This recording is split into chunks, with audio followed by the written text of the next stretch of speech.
What it means is we are a necessary, important, unique, perfect, and precious grain of sand on this beach called the universe.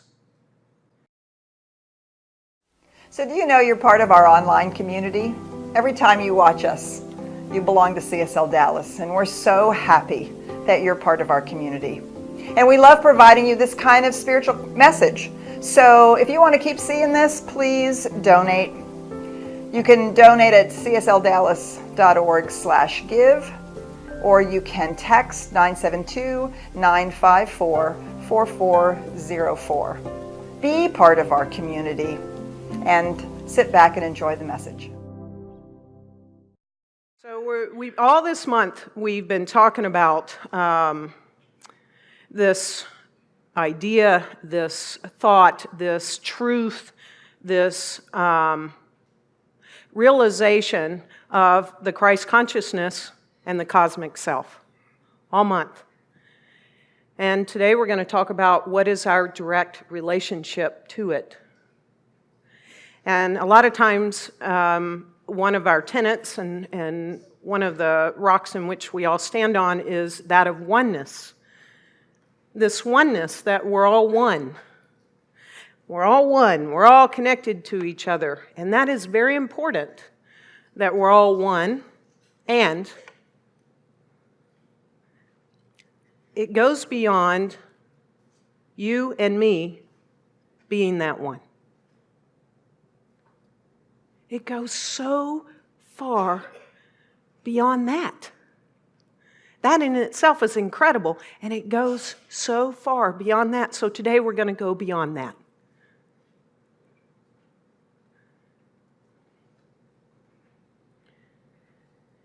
Ernest Holmes tells us that the meaning of Christ is the entire creation of God. The entire creation of spirit, the entire creation of the universal presence, whatever you choose to call it, that is the Christ. The entire creation of God, this entire manifestation, the entire manifestation of which we can only see, experience, and be with a mere speck.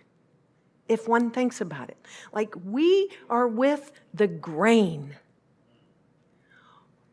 on the beach of the sand of the universe, of the cosmos, this entire manifested creation known as God, the thing itself, Spirit. He says, of which we are a part,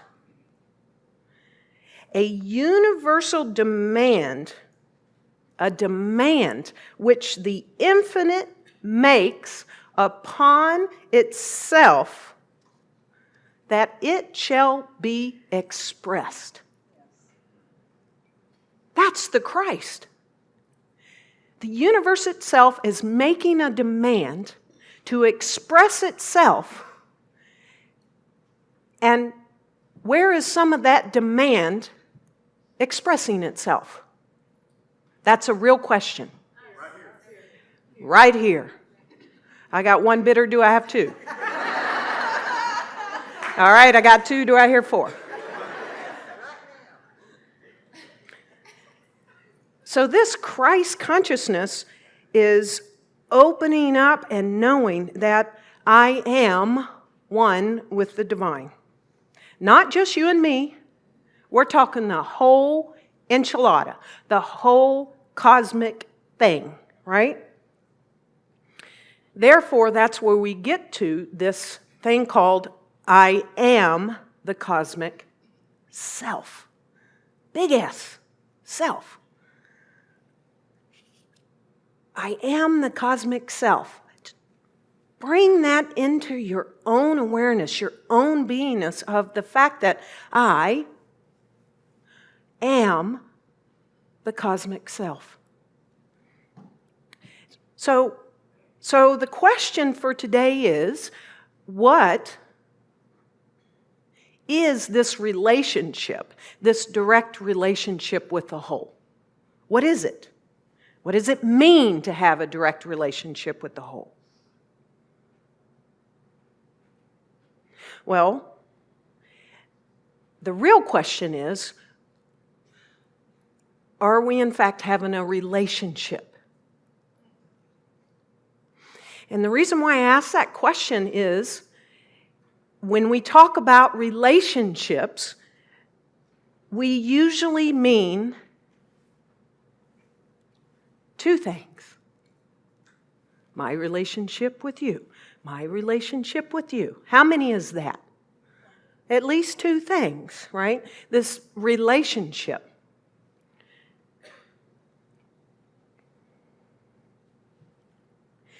And I believe that's where we go astray, right there. We just went off the path.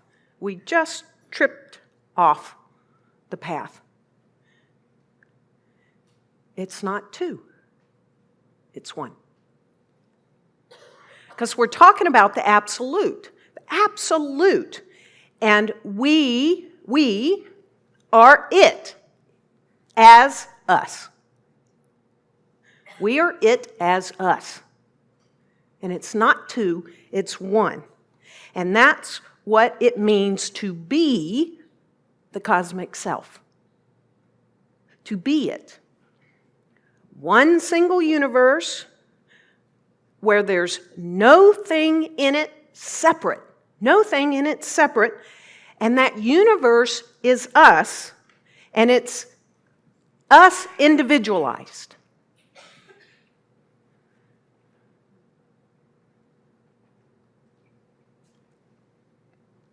So that means that no matter what, sometimes you tell yourself in the shower, right before you fall asleep, while you're driving down the street, when you're feeling grumpy or bad, or you broke a fingernail, or you just got rear-ended, or you're grumpy, or whatever it is, the internal chatter tries to tell us what it means is we are a necessary, important, unique, perfect, and precious grain of sand on this beach called the universe.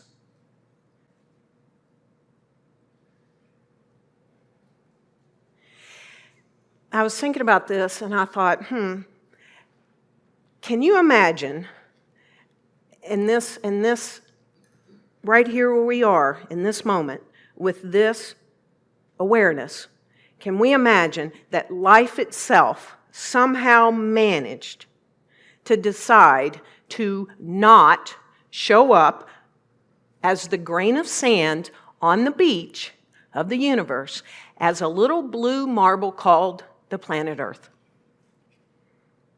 Can you imagine if the universe decided not to show up as an individualized expression of that?